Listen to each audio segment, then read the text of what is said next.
መርገም ያላረፈባት ጥንተ አብሶ የሌለባት ነውር የሌለባት እንከን የሌለባት ያልደፈረሰች ምንጭ ሆና ብትገኝ እመቤታችን በአንተና በሴቲቱ መካከል ጠላትነትን አደርጋለሁ።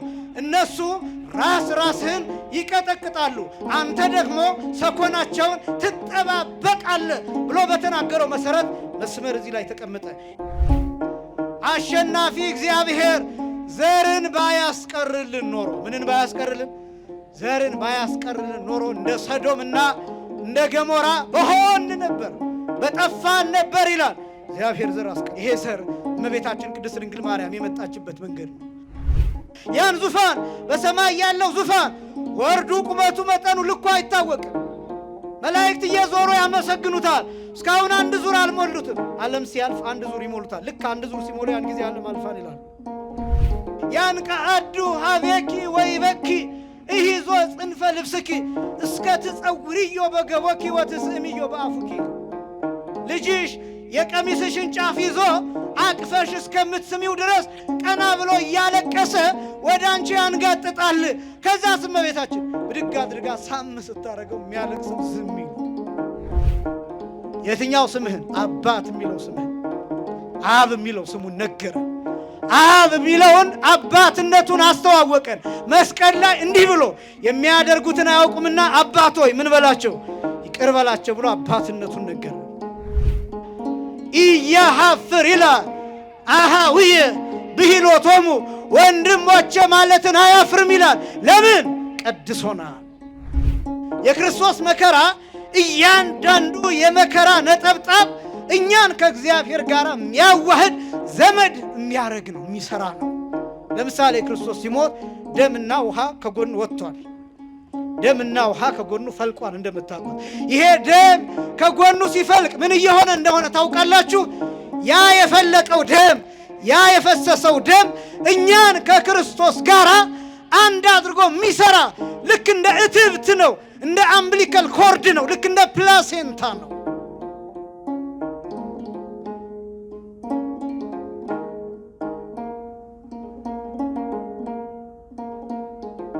የምንማማርበት የትምህርት ርዕስ አማኑኤል በሚል ርዕስ ይሆናል።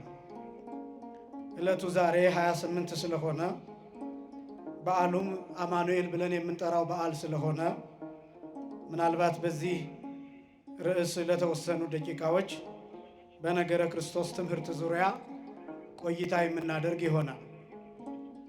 እነዚህ በተለዩ አራቱ ስሞቹ በወር ውስጥ ቀንና ዕለት ተሰጥቷቸው በዓላቶቹ የሚከበሩላቸው ስሞች ናቸው። በ27 መድኃኔ ዓለም ብለን ስንጠራ፣ በ28ም አማኑኤል ስንል፣ በ29ም ክርስቶስ ስንል፣ በ6ም ኢየሱስ ብለን ስንጠራ ሌሎቹ ቀኖች የእሱ አይደሉም ማለት አይደለም። እንኳን ቀኑ ይቅርና እያንዳንዱ ሰከንድ እያንዳንዱ ማይክሮ ሰከንድ የእሱ ነው። ልበ አምላክ ዳዊት እንደተናገረው ለእግዚአብሔር ምድር በመልአ ዓለምን ይወኩሎም ሁሉ የነብሩ ውስቴታ፣ ምድሪቱና መላዋ የእግዚአብሔር ናት፣ በእርሷ የሚኖሩ ሁሉ ዓለሙን በሙሉ የእርሱ ነው ብሎ እንደተናገረ እያንዳንዱ ፍጥረት የእርሱ ነው። ነገር ግን እኛ ራሳችን በጊዜ ስለምንለካና ስለምንሰፈር ጊዜ ሰተን ዕለት ሰተን ቀን ቆጥረን ጊዜ ሰፍረን ስሙን እናከብራለን፣ ለስሙ ምስጋና እናቀርባለን። የምንወሰነው በእነዚህ ዕለታት ብቻ ማለት ግን አይደለም።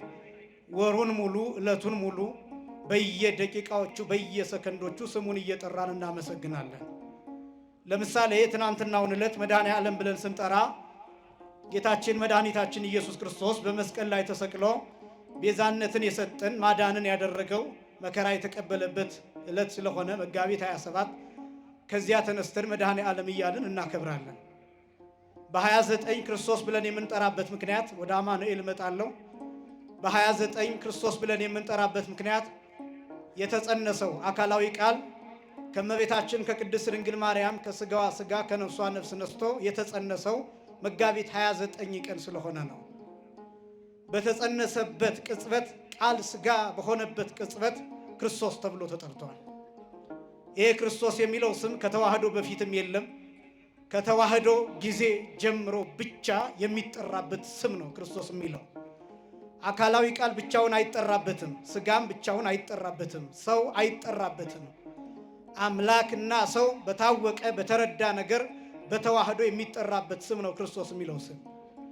ንጉሥ የሚል፣ አምላክ የሚል፣ ካህን የሚል፣ መስዋዕት የሚል እነዚህን ያጠቃለለ ስም ነው ክርስቶስ የሚለው። በዋናነት 3 ነገሮች ይጠቃለሉበታል ክርስቶስ የሚለው ስም። አንደኛ መስዋዕት መሆንን፣ ሁለተኛ መስዋዕት ማቅረብን፣ ሶስተኛ መስዋዕት መቀበልን። እነዚህን 3 ነገሮችን ያሳያል። በሌላ አገላለጥ አምላክነትን፣ ሰውነትንና መስዋዕትነትን ወይም አምላክነትን፣ ሰውነትን ወይም በግነትን እነዚህን 3 ነገሮችን የያዘ ስም ነው ክርስቶስ የሚለው ስም። በየወሩ በ29 በዓለ እግዚእ፣ በዓለ ወልድ፣ በዓለ ክርስቶስ ተብሎ የሚጠራበት ምክንያት ይሄ ነው። የተጸነሰበት ብቻ ሳይሆን የተወለደበትም ነው።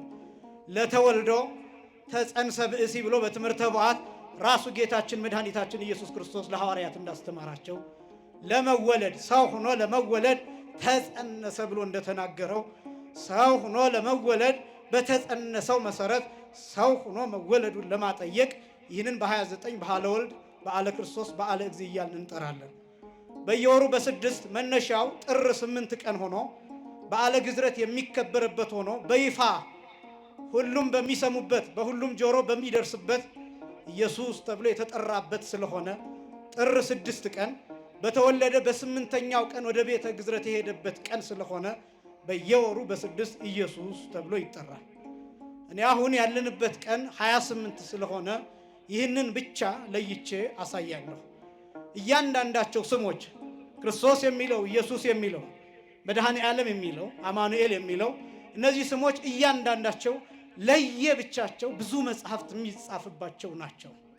ይህን ማስገንዘብ የምፈልገው ቤተ ክርስቲያኒቱ የክርስቶስን ስም እንዴት እንደምታከብረውና የክርስቶስን ስም እንዴት አድርጋ እንደምትሰብከውና እንደምትናገረው እንድታውቁት ነው። ሌላ ቦታ ስትሄዱ ስሙን ለመጥራት ሙሉ ስሙን ለመጥራት እንኳ የሚጨነቁ ብዙዎች ናቸው። አንዳንዶቹ ኢየሱስ ክርስቶስ ማለቱን ትተው ኢየሱስ ብለው ብቻ ለመጥራት የሚጣደፉ ብዙዎች ናቸው። አንዳንዶቹ ደግሞ ኢየሱስ የሚለው ራሱ ረዝሞባቸው ሱሴ እያሉ የሚጠሩት ብዙዎች ናቸው። ይቺ ቤተ ክርስቲያን ስሙን ብቻ አይደለም ማንነቱንና ምንነቱን በተረዳችውና በደረሰችበት ልክ በ24 ሰዓታት የምስጋና ጊዜያት ስሙን እየጠራች ታመሰግናለች። ክብር ለዚህ ቤተ ክርስቲያን ይሁን። አማኑኤል የሚለው በየወሩ በ28 የሚከበር ነው። በዋናነት ታኅሳስ 28 ቀን በዓለ ገና ብለን የምንጠራው በ4 ዓመት አንድ ጊዜ በዘመነ ዮሐንስ በዓለ ልደትን የምናከብርበት 28 አማኑኤል ተብሎ የሚጠራው መነሻው እሱ ነው። በብሉይ ኪዳን አማኑኤል የሚለውን ስም ለመጀመሪያ ጊዜ ተጠቅሶ የምናገኘው ትንቢተ ኢሳይያስ ምዕራፍ 7 ቁጥር 14 ላይ ነው የምናገኘው። አማኑኤል የሚል ስም ብቻ ነው የምናገኘው። ትርጉሙን የምናገኘው አማኑኤል የሚለውን ስም ትርጓሜ ሐዲስ ኪዳን ላይ ብቻ ነው። ትንቢተ ኢሳይያስ ምዕራፍ 7 ቁጥር 14። ስለዚህ ጌታ ራሱ ምልክት ይሰጣቸዋል። ድንግል በድንግልና ጸንሳ ወንድ ልጅ ትወልዳለች፣ ስሙንም አማኑኤል ትለዋለች። ትንቢተ ኢሳይያስ ምዕራፍ 7 ቁጥር 14 ላይ እንግዲህ አስቀድሞ የነገረ ማርያምን ትምህርት ጥቂት ማንሳት ይገባል። ምክንያቱም አማኑኤል የሚለው ንባብ የተገኘው ከእመቤታችን ከቅድስት ድንግል ማርያም ስለሆነ ብዙዎቹ ክርስቶስን የማያውቁበት ምክንያት እመቤታችንን ስለማያውቁ ነው። አስቀድመው የነገረ ማርያምን ትምህርት ስለማያውቁ ነው። ብዙዎች ለእመቤታችን ክብር ስለሌላቸው አስቀድመው ክብር ይግባትና ለእመቤታችን ንቀት ስላላቸው እንደኛ ሰው ናት ብለው ዝቅ አድርገው ስለሚመለከቷት በዚህ ምክንያት ምስጢረ ሥጋዌ ይረቅባቸዋል። ተወደደም ተጠላም ክርስቶስ በእርሷ በኩል አልፏል። ለመበላት፣ ለመጠጣት፣ ለመለበስ፣ ለመወረስ የሚለው ስም ለመናገር አማኑኤል ስለሚለው ስም ለመናገር ስለሌላው አጠቃላይ ስለ ምስጢረ ሥጋዌ ለመናገር የግድ እናቱ ማናት ምንጩ ምንድነው ብሎ መጠየቅ ይፈልጋል። በየት በኩል መጣ፣ እንዴት መጣ፣ እንዴት ተገለጠ ማለትን ይፈልጋል። ይህን መረዳት ይፈልጋል። የምትረቅብን ድንግል ማርያም ከአእምሯችን በላይ የምትሆንብን ክርስቶስን ለመተንተን በምንሞክርበት ቅጽበት ወደ እርሷ እንሄዳለን፣ ወደ እናቱ እንሄዳለን፣ በሥጋ መነሻ ወደ ሆነችው ወደ እርሷ እንሄዳለን። ምድራዊት ናት። 3 ክንድ ከስንዝር ቁመት ያላት ናት። የተገኘችውም ከወንድና ከሴት ነው። የተገኘችው ከትዳር ነው። የተገኘችው ሕግ ባለው ሩካቤ ነው። የተገኘችው ከእናት ከአባት ነው። የተገኘችው ከምድር ነው። ሰው ናት። ሥጋ ነፍስ መንፈስ ያላት ናት። ድንግል ደግሞ ክርስቶስ ከእርሷ ተገኝቷል። የድንግል ማርያም ማንነት፣ የድንግል ማርያም ህላዌ፣ የድንግል ማርያም ሕይወት፣ የእመቤታችን የቅድስት ድንግል ማርያም አካል ፊደል ተብሎ ይጠራል። ስንዘምር እንዲህ ይላለን እንደምታውቁት ማርያም ፊደል የሁሉ መማሪያ በንጽህና ተጽፋለችና እያልን እናመሰግናታለን። ፊደል ከዛስ ቃል ከሰማይ መጣ። ሩቅ ቃል፣ አካላዊ ቃል ከሰማይ ወረደ። ከእመቤታችን ከቅድስት ድንግል ማርያም ከሥጋዋ ሥጋን ከነፍሷ ነፍስን ወሰደ፣ ተዋሃደ፣ ተነበበ። የሚነበበው እንዴት ነው ቢባል እኔ አሁን የምናገረውን ቃል ጽፌ ብሰጣችሁ መስማት ብቻ አይደለም፣ ታዩታላችሁ። ማየት ብቻ አይደለም፣ ትዳስሱታላችሁ። መዳሰስ ብቻ አይደለም፣ ታሸቱታላችሁ። በተጻፈበት ብራና፣ በተጻፈበት ወረቀት፣ በተጻፈበት ቀለም፣ በተጻፈበት ብዕር አማካኝነት በ5ቱ የስሜት ሕዋሳቶቻችሁ ሴንስ ታደርጉታላችሁ። ይነበባል፣ ይታያል፣ ይዳሰሳል፣ ይያዛል፣ ይጨበጣል። አካላዊ ቃል ከዛ በፊት አይያዝም ነበር። ከመዋሃዱ በፊት ልብ በሉ፣ አይዳሰስም ነበር። ይህን ሲገልጥልን ወንጌላዊው ቅዱስ ዮሐንስ እንዲህ ብሎ ጀምሯል ወንጌሉን። በመጀመሪያው ቃል ነበረ፣ ቃልም በእግዚአብሔር ዘንድ ነበረ፣ ቃልም እግዚአብሔር ነበረ። ይህም በመጀመሪያው በእግዚአብሔር ዘንድ ነበረ ካለ በኋላ ቁጥር 14 ላይ ያ ቃል ሥጋ ሆነ ይላል።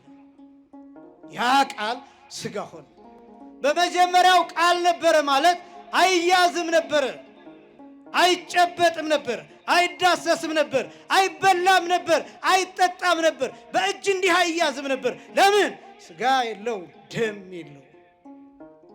ስለዚህ ያን ጊዜ ሩቅ ቃል ብቻ ነበር። ረቂቅ ነው፣ አካል አለው። እዚህ አለ እዚያ የለም አይባልም። እግሩ እዚህ ነው እጁ እዚያ ነው አይባልም። አይኑ እዚህ ነው አፍንጫው እዚያ ነው አይባልም። ረቂቅ ነው፣ በሁሉ ሙሉ ነው። እኛ ልንጨብጠው አንችልም።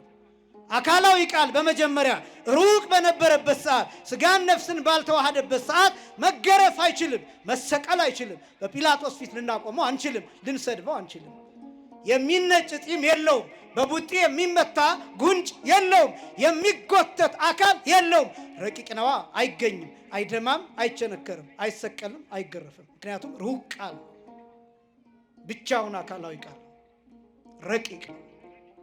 5500 ዘመን ሲፈጸምስ ቅዱስ ጳውሎስ እንደተናገረው ገላትያ ምዕራፍ 4 ላይ ወአመ በጽሐ ዕድሜሁ ፈነወ ወልዶ ዘተወልደ እምብእሲት፣ እነሆ ዘመኑ በደረሰ ጊዜ፣ የዘመኑ ፍጻሜ በደረሰ ጊዜ አንድ ልጁን ላከ፣ ከሴት ተወለደ። ተበላ፣ ተጠጣ፣ ተዳሰሰ፣ ተለበሰ፣ ተወረሰ። አየ ነው። ከእኛ ጋር በአደባባይ ዋለ። ውሃ ስጥኝ ብሎ ለመነ። ራበይ ብሎ ተናገረ። ምግብ ጠየቀ። በአካል ከእኛ ጋር በምድራችን ታየ። መከራ ተቀበለ። ከዚያ አስቀድሞስ ሥጋን ነፍስን ከመዋሃዱ አስቀድሞ መከራ አይቀበልም ነበር። ከዚያስ ቃል ሥጋ ሆነ። ከዚያስ ወደ መከራ መጣ፣ ወደ ስቃይ መጣ፣ ወደ ረሃብ መጣ፣ ወደ መድከም መጣ፣ ወደ ጉስቁልናችን መጣ፣ ወደ ባርነት መጣ፣ ወደ መዋረድ መጣ፣ ራቁቱን መስቀል ላይ ወደ መሰቀል መጣ። ወደዚህ ፈቃድ ወረደ፣ በምድራችን እንግዳ ሆነ። ይህን ምስጢር የሚያሳየን ይሄ በማን በኩል ሆነ? በእመቤታችን በቅድስት ድንግል ማርያም። ምን ሁና ብትገኝ? እመቤታችን ንጽሕት ፊደል ሁና ብትገኝ፣ ንጽሕት፣ ያልተሰረዘች፣ ያልተደለዘች፣ ያልተበላሸች። ምን ማለት መሰላችሁ? መርገም ያላረፈባት፣ ጥንተ አብሶ የሌለባት፣ ነውር የሌለባት፣ እንከን የሌለባት፣ ያልደፈረሰች ምንጭ ሁና ብትገኝ እመቤታችን ራሱ ያስቀመጣት ዘር ናት። ልብ በሉ ወጣቶች ናችሁ፣ እንደምትረዱኝ ተስፋ አድርጋለሁ። ልብ በሉ ያልተበከለ ዘር፣ መርገመ ሥጋ መርገመ ነፍስ ያላረፈባት ዘር እግዚአብሔር አስቀድሞ በአዳም አብራክ በአዳም ወገር የጠበቃት ዘር ንጽሕት ሆና እንድትመጣ ያደረጋት ዘር ቅዱስ ያሬድ ይህንን ይተረጉማል። ማርያም እሰታቱም ትካት ውስጥ ተከርሱ ለአዳም ከመባህሪ ጻዕዳ ብሎ በድጓው ይናገራል። ማርያም ግን ከጥንት ጀምሮ በአዳም አብራክ፣ በአዳም ገላ፣ በአዳም አኗኗር፣ በአዳም ሰውነት፣ በአዳም አይምሮ፣ በአዳም ሕይወት፣ በዚህ ሁሉ ማርያም ከጥንት ጀምሮ እንደ ነጭ ዕንቁ ታበራ ነበር። እንደ ነጭ ዕንቁ ታበራ ነበር። ምን ሆና? ኃጢአት የሌለባት መርገም የሌለባት ሆና። መቼ መሰላችሁ የታሪኩ መስመር የሚጀምረው? ኦሪት ዘፍጥረት ምዕራፍ 3 ቁጥር 15 ላይ ያለው ላይ ታሪኩ ይጀምራል። በሴቲቱና በእባቡ መካከል የተሰመረው መስመር ላይ ታሪክ ይጀምራል።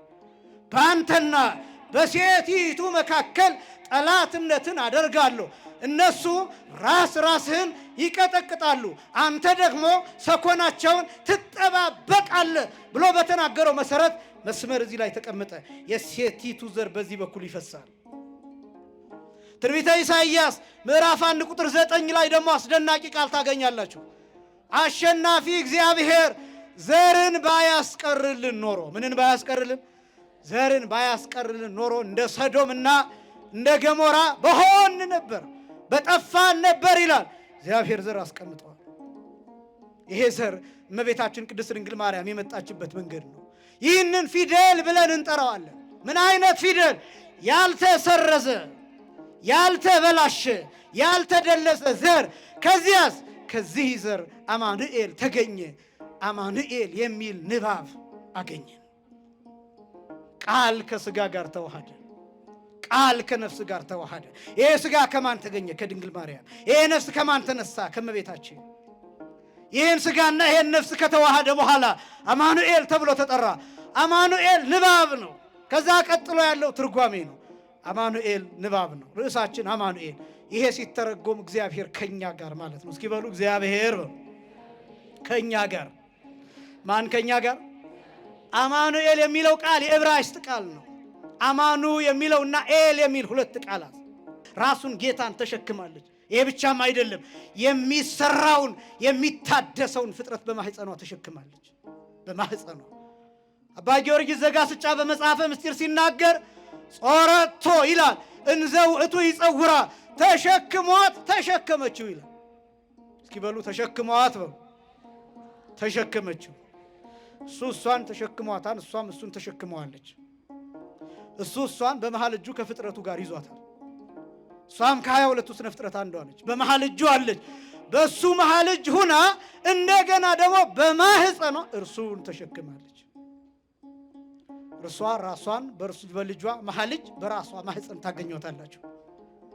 እንደገና ፍጥረቱን በልጇ መሃል እጅ ያለውን ፍጥረት በሙሉ በማህፀኗ ተሸክማ ታገኙታላችሁ።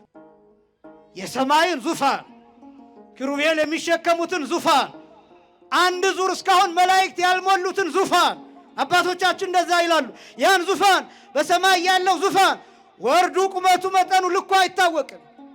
መላእክት እየዞሩ ያመሰግኑታል። እስካሁን አንድ ዙር አልሞሉትም። ዓለም ሲያልፍ አንድ ዙር ይሞሉታል። ልክ አንድ ዙር ሲሞሉ ያን ጊዜ ዓለም አልፋን ይላሉ። ከዛኛ ሙተን ተነስተን እንደገና ሁለተኛውን ዙር ከመላእክት ጋር አብረን እየዞርን ቅዱስ ቅዱስ እያልን እናመሰግናለን። ሁላችንን በዛ ክብር ያብቃል። ያ ዙፋን በድንግል ማርያም ማህፀን ተቀምጧል። ኦ ድንግል ሶባ ሀደረው ሰከርስኪ እሳተ መለኮት እያለ የሚናገረው ሊቁ ድንግል በማህፀንሽ እሳተ መለኮት ባደረ ጊዜ ፎኑ እያው አይክ እንዴት ነው ያላቃጠለሽ? ወሰባቱ መንጦላይት ዘነደ እሳት አይቴኑ ተንጦልአ በውስተ ከርስኪ፣ ሰባቱ የእሳት መጋረጃዎች በማህፀንሽ በወዴት በኩል ተጋረዱ እያለ የሚጠይቀው እነዚያ ሙሴ የገለጣቸው መጋረጃዎች፣ ሰባተኛው ግን ያልነካው መጋረጃ፣ ማንም ያልገለጠው መጋረጃ፣ ማንም ያልደረሰበት መጋረጃ፣ ያ ሩቅ የሆነው እሳት የሆነው መጋረጃ፣ ያ እንደ እሳት የሚቀጣጠለው መጋረጃ በማህፀንሽ በወዴት በኩል ተጋረደ? እምገቦኪ በየማንኑ እምገቦኪ በጸጋምኑ፣ በቀኝ ጎንሽ ነው ወይስ በግራ ጎንሽ ነው እያለ የሚጠይቀው ያ ምስጢር በድንግል ማርያም ማህፀን ተቀምጧል። ወደን አይደለም እንወዳት፣ ወደን አይደለም እናደንቃት፣ ከአቅማችን በላይ ሆናብን ነው ምናውቀው። እንዴት እንደተወለደች ታሪኳን፣ ከማን እንደተወለደች ታሪኳን፣ ይሄን ብቻ ነው ምናውቀው። ይኸውላችሁ በድንግል ማርያም ማህፀን የተፈጸመውን መላእክት እንኳን አያውቁትም። ኢይበጽሖ ህሊና ሰብ ወኢዘ መላእክት አይምሮ። የሰው ህሊና አይደርስበትም። የሰው ይቅርና የመላእክት እንኳን አይደርስበትም። ቅዱስ ገብርኤል የተላከውን እንደታሸገ አምጥቶ ነው ለእመቤታችን የነገራት። ማናውቃቸው ብዙ ናቸው፣ ያልደረስንባቸው ብዙ ናቸው። ወደህ አይደለም ድንግል ማርያምን የምታከብራት፣ ወደን አይደለም ስለ ድንግል ማርያም የምንናገረው፣ ከአቅማችን በላይ ናት። ቅዱሳን ዘመናቸውን ሙሉ ተንከራተቱ።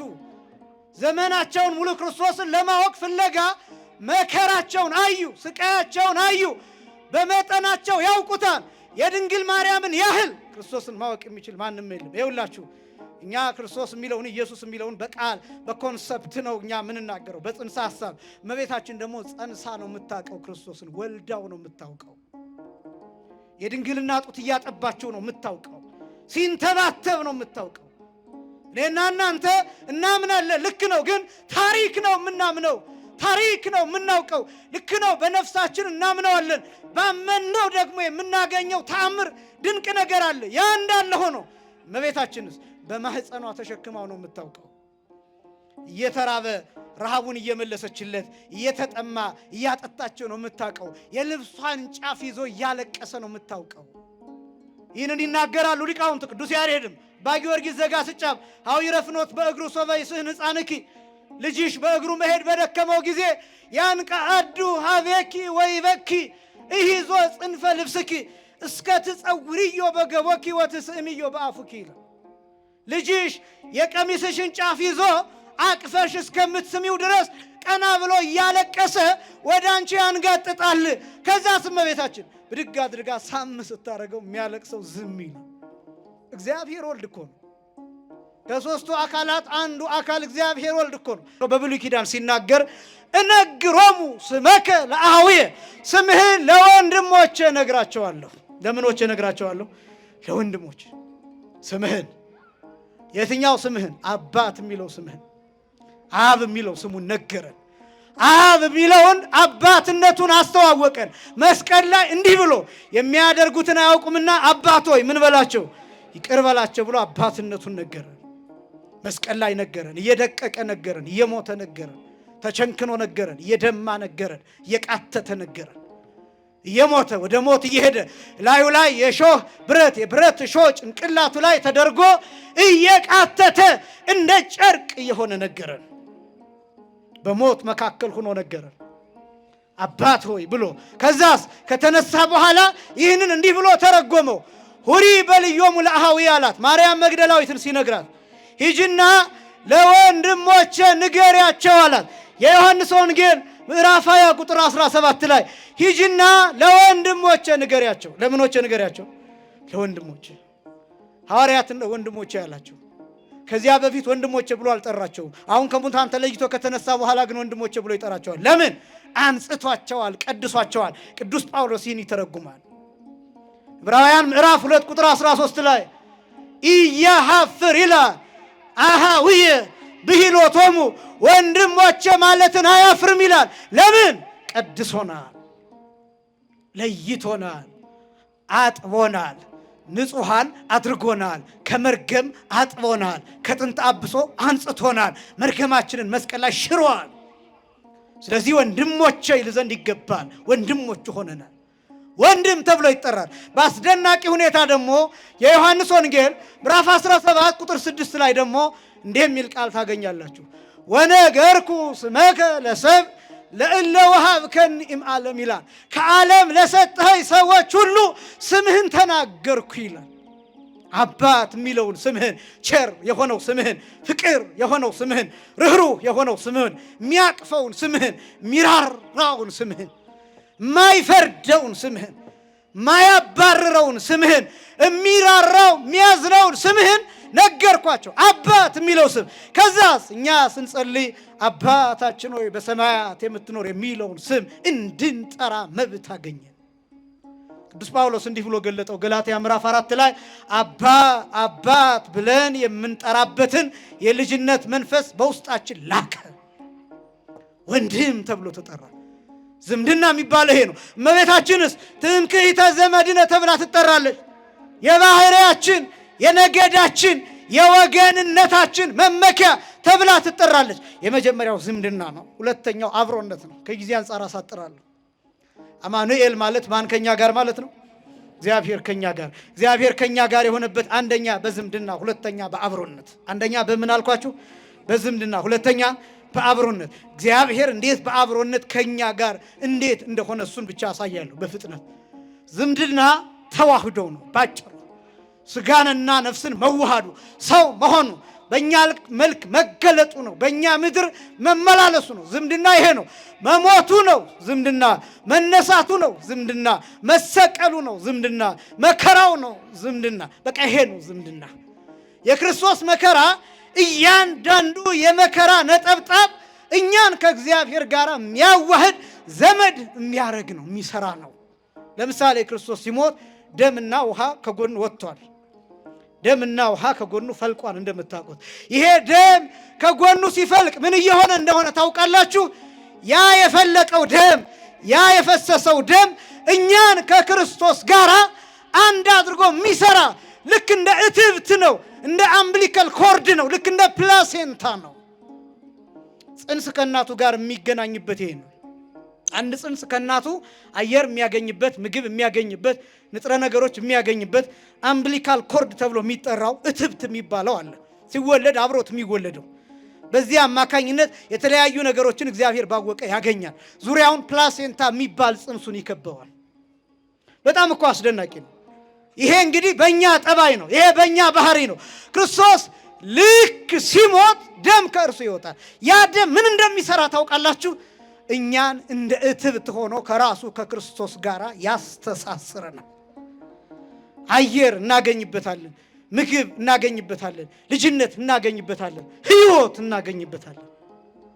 ቅዱስ ኤፍሬም በዓርብ ውዳሴ ማርያም እንዲህ ብሎ ተናገረ። ዘዚአነ ሞተ ነስአ ወእንቲአሁ ሕይወተ ወሃበነ። የእኛን ሞት ወሰደና የእሱን ሕይወት ለእኛ ሰጠ። ልክ ሲሞት በገዛ ስልጣኑ ነፍሱን ከስጋው ሲለይ በዚያ ቅጽበት እርሱ ሞተ፣ እኛ ግን ሕይወት አገኘን።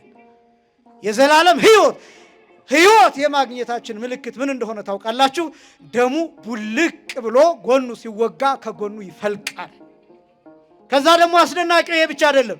የደሙ ጠብታ ምድር ላይ ሲያርፍ 500 ሙታን ከመቃብር ይነሳሉ። 500 ሙታን። የማቴዎስ ወንጌል ምዕራፍ 27 ከቁጥር 50 ጀምሮ ቅዱሳን ሰዎች እንደተነሱ ይናገራል። 500 ሙታን። እንዲያውም መተርጉማኑ ከ500 ከፍ ከ600 ዝቅ የሚሉ ናቸው ይሏቸዋል። እነዚህ በምን ምክንያት እንደተነሱ ታውቃላችሁ? የጌታ የደሙ ጠብታ ምድር ላይ ሲያርፍ ቀሰቀሳቸው። የበሰበሰውን አጥንታቸውን ለብዙ መቶ ዓመታት ተቀብረው የነበሩ ናቸው። በነገራችን ላይ የአይሁድ አክስቶቻቸው፣ አጎቶቻቸው፣ ቅድመ አያቶቻቸው፣ ቅማንቶቻቸው የነበሩ ሰዎች እግዚአብሔር ባወቀ የጌታ የደም ጠብታ አጥንታቸው ላይ መቃብራቸው ላይ ሲያርፍ አለመለማቸው። ትንሣኤን ምድሪቱ ላይ ዘራ። ሕይወትን በምድሪቱ ላይ አሰረጸ፣ አበቀለ። ስለዚህም ለብዙ መቶ ዓመታት መቃብር ውስጥ ተከስክሰው የነበሩ አጥንቶች ሕይወት ዘርተው ተነሱ። ሕይወት አገኘ። ይሄ ነው ዝምድና ተብሎ የሚጠራው። ማናችንም በክርስቶስ አንድ ነን። ራሳችን ክርስቶስ ነው የሚባለው ለዚህ ነው። አንድ ነገር ልጨምርና ይህንን ልጨርስ። ክርስቶስ የቤተ ክርስቲያን ራሳችን ነው። ሴንትራል ነርቨስ ሲስተም ተብሎ ይጠራል። ይሄ ሴንትራል ነርቨስ ሲስተም የሚባለው እንደምታውቁት በሴንሰር ኒውሮን አማካኝነት መልእክት ይቀበላል። በሞተር ኒውሮን አማካኝነት አክሽን ይሰጣል፣ ውሳኔ ይሰጣል። ይሄ ሴንትራል ነርቨስ ሲስተም ተብሎ የሚጠራው መሀል ላይ ያለ ነው። በሴንሰር ኒውሮንና በሞተር ኒውሮን የታጀበ ነው፣ ውሳኔ የሚሰጥ ነው። ክርስቶስ የቤተ ክርስቲያን ራስ ነው ሲባል ራስ ቅል ማለት አይደለም። የቤተ ክርስቲያኗ ሴንትራል ነርቨስ ሲስተም ዋና አዛዥ፣ ዳኛ፣ ፈራጅ ማለት ነው። የቅዱሳንን መልእክት፣ የካህናትን ጸሎት፣ የምእመናንን ጸሎት የሚቀበል ከዚያስ ውሳኔ የሚሰጥ የሚፈርድ ዳኛ አምላክ ማለት ነው የቤተ ክርስቲያን ራስ ማለት። ከዛስ አካላት የሚባሉት እነማን ናቸው? እኛ፣ አንተ፣ አንቺ፣ እኔ እስከ ዓለም ፍጻሜ ድረስ የሚነሳው ትውልድ እንዴት በክርስቶስ የደም ጠብታ በኩል የክርስቶስ የአካል ክፍል እንሆናለን። የክርስቶስ የአካል ክፍል ስትሆን እሱ ራስ ይሆናል፣ አንጎል ይሆናል፣ ሴንትራል ነርቨስ ሲስተም ይሆናል። ዝምድና ያያችሁት? ዝምድናውን ይውላችሁ ካጎት ካክስት፣ ከአባት ከእናት፣ ከባል ከሚስት ከዚህ በጣም አቅርባችሁ ስትገልጡት የአካል ዝምድና ይሆናል። የአካል ዝምድና የአካል ዝምድና ማለትን ማለት ነው። እጄ ለአይምሮዬ ቅርብ ነው። እጄ በአይምሮዬ ይታዘዛል። እጄ በአባቴ አይደለም የሚታዘዘው። ከአባቴ ተወልጃለሁ፣ ከእናቴ ተወልጃለሁ። ልክ ነው። ይሄን እጄን የሚያዙት ግን እናቴ ወይም አባቴ አይደሉም። ይሄን እጄን የሚያዘው ቅርቡ ዘመዴ አንጎሌ እንደሆነ ሁሉ አካላቶቻችንን የሚያዘው ክርስቶስ ነው። ዝምድና ወደ አካል መጣ። ይሄ ነው አማኑኤል የሚባለው። እግዚአብሔር ከኛ ጋር በአካል ጭምር። የመጨረሻው በአብሮነት ነው። በአብሮነት ማለት በቦታ በሁኔታ በጊዜ የማይገደብ ማለት ነው። በሁሉ ቦታ አብሮን ያለ ማለት ነው። እግዚአብሔር ከኛ ጋር ማለት ነው አብሮነት የሚባለው። ለምሳሌ አባቴ አሁን ከኔ ጋር አይደለም፣ እናቴ አሁን ከኔ ጋር አይደለችም። ወንድሞቼ ዘመዶቼ ናቸው፣ ግን አብረውኝ አይደሉም። እዚህ የሆነ ነገር ቢደፋኝ አሁን አይደርሱልኝም። በትራንስፖርት መጥተው ምናምን ነው የሚደርሱት። አማኑኤልስ ከትንፋሼ ይፈጥናል። አማኑኤል ከኔ ጋር ነው። በሚሄድበት ቦታ፣ በማስተምርበት ቦታ፣ በማላስተምርበትም ጊዜ ቢሆን፣ ስለ እርሱ በማልመሰክርበትም ጊዜ ቢሆን፣ ስለ እሱ በማላስብበትም ጊዜ ቢሆን አማኑኤል ከኔ ጋር ነው። ሌላው ቀርቶ በተኛሁበትም ጊዜ ቢሆን አማኑኤል ከኔ ጋር ነው። ከኔ ጋር ብቻ አይደለም፣ ከእያንዳንዳችን ጋር በሄድንበት ቦታ ሁሉ። ምናልባት ባል ከሚስት ጋር ሊሆን ይችላል። በመኝታ ጊዜ እሱ እንቅልፍ ይዞታል፣ እሷን አይጠብቃትም፣ ምክንያቱም ተኝቷን እንቅልፍ ወስዶታል። አማኑኤል ግን አይተኛም። አማኑኤል አያንቀላፋም። አማኑኤል ትጉህ ነው። በርኅራኄ የሚጠብቀን አምላክ፣ በቸርነት የሚጠብቀን አምላክ፣ በትጋት የሚጠብቀን አምላክ፣ ባለመተኛት የሚጠብቀን አምላክ፣ ኃጢአት እየሰራን እንኳን የሚጠብቀን አምላክ፣ ኃጢአት እየሰራን እንኳን ንስሐ ባልገባንበት ጊዜ ሁሉ የሚጠብቀን አምላክ። እንደዚህ ስላችሁ ኃጢአት እንድትሰሩ እያበረታታኋችሁ አይደለም። ከቸርነቱ የተነሳ ከርኅራኄው የተነሳ ከፍቅሩ ጉልበት የተነሳ እኛን ከመውደዱ የተነሳ ስለኛ ከመሞቱ የተነሳ እኛን አብዝቶ ከመፈለጉ የተነሳ ሱስ ውስጥ እንኳን ሆነን ግን እርሱ ይጠብቀናል፣ እርሱ ይናፍቀናል። ደጅ ላይ ሁልጊዜ በተዘጋ ደጅ በተዘጋ ልብ ሁልጊዜ ያለማቋረጥ ያንኳኳል። ራት ከኛ ጋር መብላት ይፈልጋል። ምሳ ከኛ ጋር መብላት ይፈልጋል። በሩን ከፍቶ ይጠብቃል። ልክ አንዲት እናት ሩቅ መንገድ ሄደ ልጇን ጥምዝዝ ብላ እንደምትጠብቀው ክርስቶስ ሁልጊዜ እኛን ይጠብቃል። አማኑኤል ሁልጊዜ እኛን ይጠብቃል። እስከምንመለስ ይጠብቃል። ኃጢአቱን እስከምንተው ይጠብቃል። ቂም ከኛ እስኪወጣ ይጠብቃል። በቀል እስከምንተው ይጠብቃል። ብሔርተኛነታችንን እስከምንተው ይጠብቃል። በውስጣችን ያለው ጨለማ፣ በነፍሳችን ያለው ጨለማ፣ በነፍሳችን ውስጥ ያለው ክፋት እና ተንኮል፣ ሴራ ከኛ ልም ብሎ እስኪጠፋ ድረስ ይጠብቃል። እገሌስ ብትሉት አለ እየጠበቅኩት ነው ይላችኋል። እየሞተ ነው እኮ ብትሉት ቢሆንም እጠብቀዋለሁ ይላል። ጫት እየቃመ ነው ብትሉት እጠብቀዋለሁ ይላል። እየሰከረ ነው ብትሉት እጠብቀዋለሁ ይላል። እያመነዘረ ነው ብትሉት እጠብቀዋለሁ ይላል። ምንም ሆነ የትም ሄደን በምንም አይነት መጨማለቅ ውስጥ ሆነን የጌታ በር ግን እስከ መጨረሻው ሰዓት ድረስ አይዘጋም፣ ሁልጊዜም ክፍት ነው። ይሄን ማወቅ አለባቸው ወጣቶች። ብዙ ወጣት ይጨነቃል። ኃጢአት መስራት መልካም አይደለም እንዳልኳቸው፣ ኃጢአት እንድትሰሩም ለማበረታታት አይደለም። ግን በየትኛውም ኃጢአት ውስጥ ብንሆን ለሰከንድ በምናደርገው መጸጸት ጌታ ግማሽ መንገድ መጥቶ አቅፎ ይስመናል።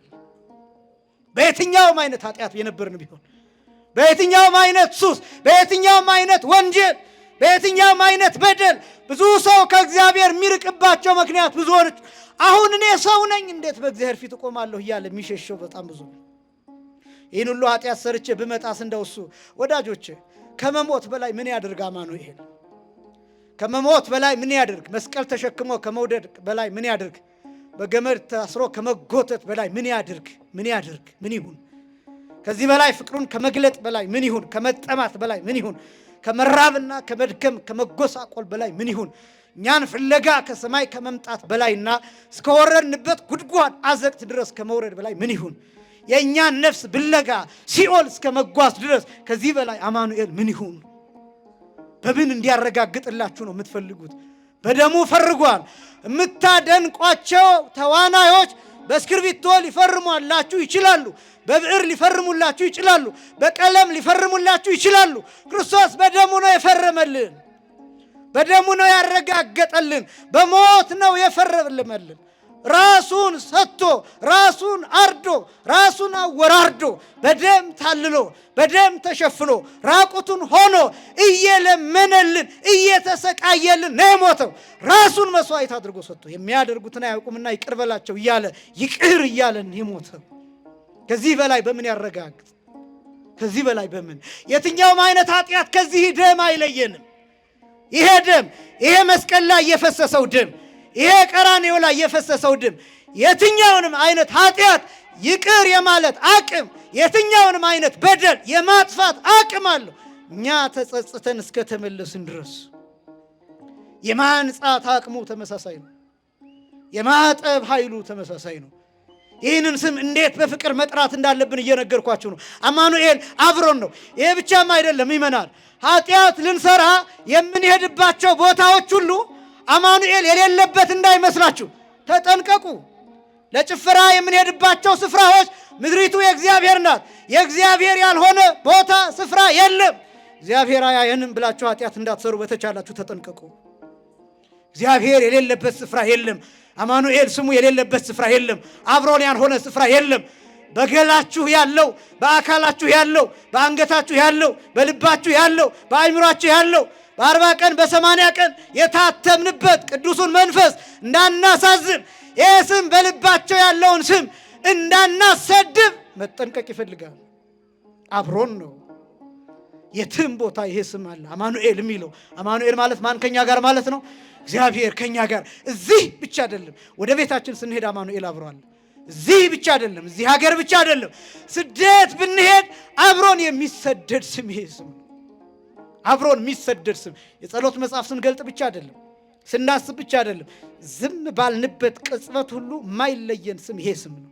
ቤተ ክርስቲያኒቷ እግዚአብሔር ከኛ ጋር እንደሆነ በዚህ ቀን አማኑኤል ብላ ጽላት ቀርጻ በስሙ ቤተ ክርስቲያንን ሰርታ፣ የስሙ ያልሆነ ቤተ ክርስቲያን የለም፣ ግን በጎላ በተረዳ አማኑኤል የሚባሉ አብያተ ክርስቲያናትን በየቦታው ሰርታ አማኑኤል አማኑኤል እግዚአብሔር ከኛ ጋር እያለች ትናገራለች። የመጨረሻ በትንሣኤው ጌታችን መድኃኒታችን ኢየሱስ ክርስቶስ ያረጋገጠው ትዝ ይላችኋል። የኤማሁስ መንገደኞች አብሯቸው ይጓዝ ነበር አማኑኤል። አማኑኤል ማለት ምን ማለት ነው አልኳችሁ? ማን ከኛ ጋር? እነዚያ ሰዎች እግዚአብሔር ከነሱ ጋር ነበር፣ አላወቁትም። እስከ ቤታቸው ድረስ ሄደ፣ እንጀራ ቆርሶ ሰጣቸው፣ ልባቸው ተከፈተ፣ አይናቸው ተከፈተ። አማኑኤል እንጀራ ስትበሉ አብሯችሁ አለ፣ ማዕድ ስትቆርሱ አብሯችሁ አለ፣ ምንም ነገር ስታደርጉ አማኑኤል አብሯችሁ አለ። ይሄ ትዝ ይበላችሁ። እግዚአብሔር ከኛ ጋር የሆነበት ምስጢር እንዲገባን ፍቅሩ በልባችን እንዲጻፍና በአእምሯችን እንዲኖር የእርሱ ቅዱስ ፈቃድ ይሆንልን። የአማኑኤል ፍቅር በአእምሯችን ይሳልልን። ያስተማረን የአባቶቻችን አምላክ እግዚአብሔር ይክበር ይመስገን። ወስብሐት ለእግዚአብሔር።